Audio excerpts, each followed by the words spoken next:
สบายดีหลังจากที่ว่าญาคูญาทาสันป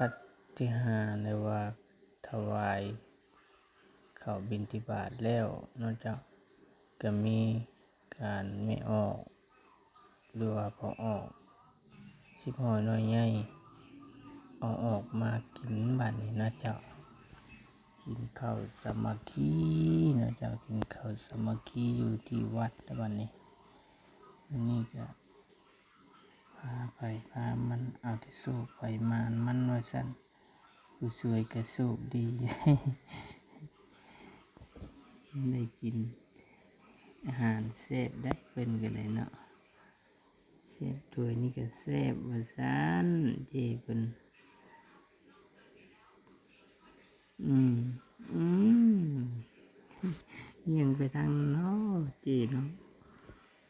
แซ่บแซ่บแซ่บแซ่บนำกันพี่น้องกินข้าวสามัคคีหลังจากทำบุญทำทานใกล้จะสิ้นสุดแล้วเนาะเจ้าหลังจากรับประทานอาหารแล้วก็สิมีการแห่เนาะเจ้าแห่กฐินเข้าสู่วัดใหญ่คันธเสนถวายเนาะเจ้าย่านมันสวยมันยังก็สั่นเข้าก่อนเนาะเจ้าหรือว่าตักบาตรแล้วพุ่นน่ะจังปากันแห่เข้าถวายเนาะเจ้าพานี่ก็คักนะเจ้าพานี่ก็แซ่บนะเจ้า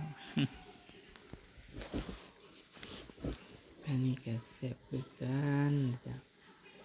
ไม่ออกแม่ตุนนี่ก็พากันกินสามัคคีบาทนี่เนาะเจ้าหลังจากที่เพิ่นสั่นแล้วเนาะเจ้าก็เศร้าเฮาก็กินสามัคคีนะเจ้าเพื่ออยู่ดีมีแห้งในชนเผ่านี่นับถือกันมาว่ากินข้าววัดเพื่อความอยู่เย็นเป็นสุขความอยู่เย็นเป็นสุขอยู่ดีมีแห้งกินข้าววัดข้าวว่ากินข้าวสามัคคีนำกันเคยนับถือกันมาตั้งแต่ใดแต่ใดนะเจ้าทุกคนได้กินน้ำกันนะเจ้าปันกันที่ว่าญาทานเพิ่นจะสั่นคนละพานะเจ้าแต่ไม่ออกกินสามัคคีกันคนละคำสองคำเพื่อความอยู่ดีมีแห้งนะจ๊ะอยู่ดีมีแห้งยิ้มแล้ว แล้วกลับไปว่าซั่น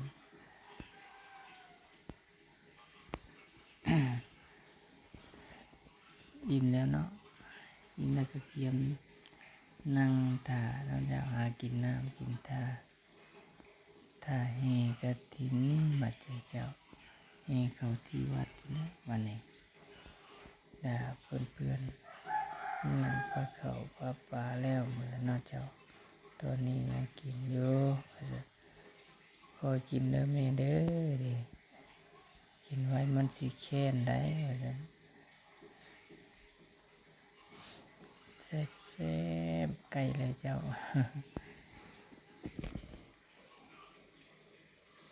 บ่แม่นเพิ่นได้นอนเด้เพิ่นไก่อิ่มไปน้ำกะยกออกไปน้ำเนาะเจ้ามันเบิดไปเด้บ่แม่นโซกไปมันดอกเจ้าถ้าว่ายังบ่ทันอิ่มก็เพิ่นเอามาอีกนะเจ้าเอาไว้พาเข้าพาปลา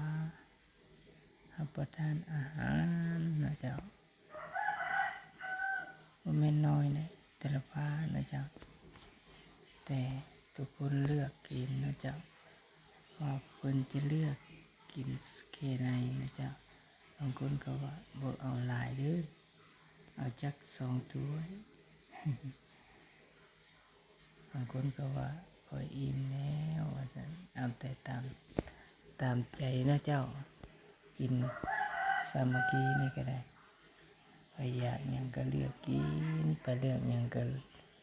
ใครอยากเนี่ยก็เลือกหากินนะเจ้ากินสามัคคีอยู่ที่วัดนะเจ้าที่วัด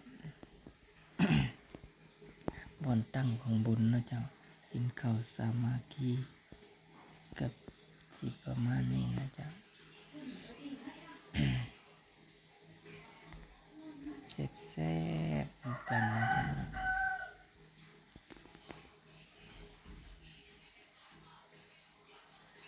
ไอ้แซ่บเป็นก็กินทางนั้นนะเจ้า